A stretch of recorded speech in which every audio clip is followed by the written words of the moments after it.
Hello everyone, this week's topic is agriculture and I have a speech for you on vertical farming.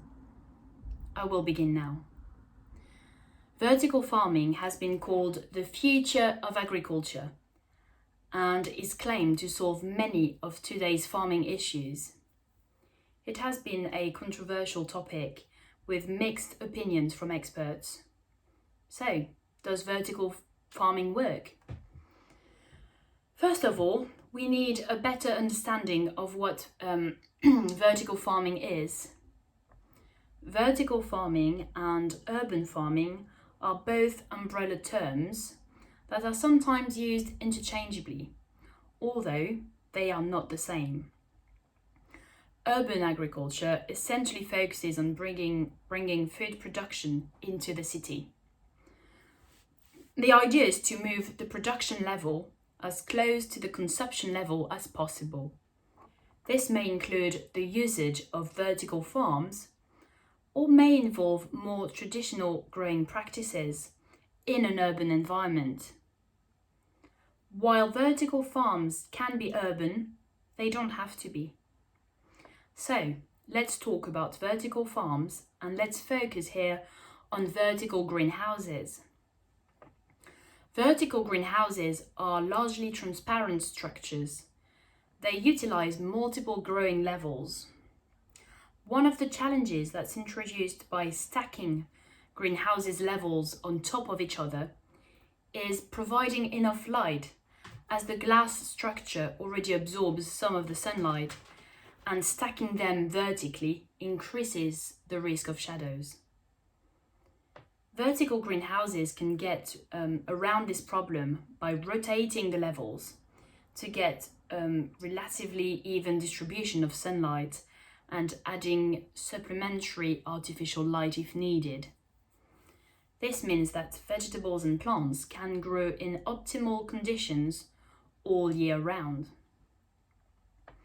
Vertical greenhouses can grow to a higher plant density than a typical greenhouse. This makes them better suited to urban environments where land comes at a premium, it's more expensive. Also, vertical greenhouses are a promising technology that could help us tackle global challenges as they require a lot less water than traditional agriculture.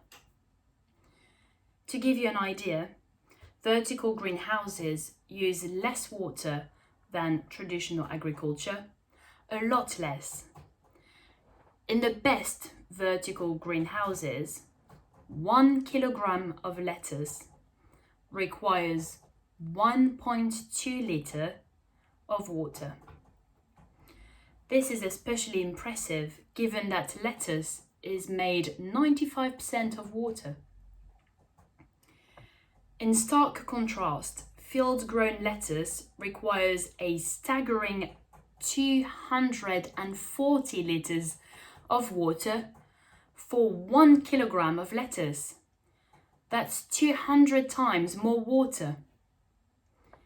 Besides, vertical greenhouses do not need pesticides and they require little fertilizer.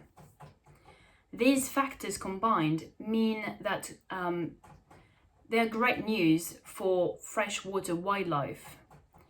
Since they can be built near population centres, proponents of this technology often argue that urban farms allow for a reduction in carbon emissions due to a reduction in transports because the food is close to us, they don't need to be transported as far. However, while these solutions have their advantages, they still face criticisms such as cost, real estate, and energy consumption.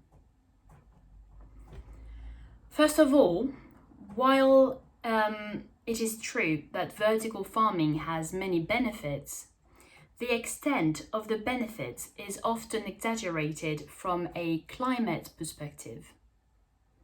Because in reality, food transport makes up a relatively small portion of agricultural emissions. They're also partially exposed to the climate, which makes them expensive to run in some areas. Vertical farms can be expensive to set up, especially if you want a big operation. Running costs can be high from a labour point of view, but also from an electricity perspective. And while labour costs decrease with the scale, the size of the operation, it is difficult to shrink the electricity costs. Plants simply need light to grow, and in a field, this light is provided by the sun, but in a vertical farm, it must be supplied. In addition, vertical farms trade energy for density control. It's just how they achieve massive yields for a small area of land. And artificial lighting accounts for 80% of the farm's energy cost, and most of that energy requires carbon emissions to produce. Finally, if these greenhouses can grow a broad range of fruits, vegetables, leafy greens and herbs, they are not used to grow staple crops, such as wheat, which accounts for the majority of land and water demand. However, this being said, since leafy greens and herbs have a low light requirement and have a reasonable profit margin, they are much more economically viable. There are hundreds of these vertical farms in operation around the world, and some of them are simply massive in scale.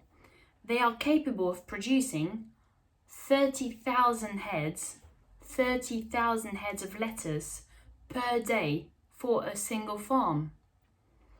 Overall, what we see is very promising for such a new industry.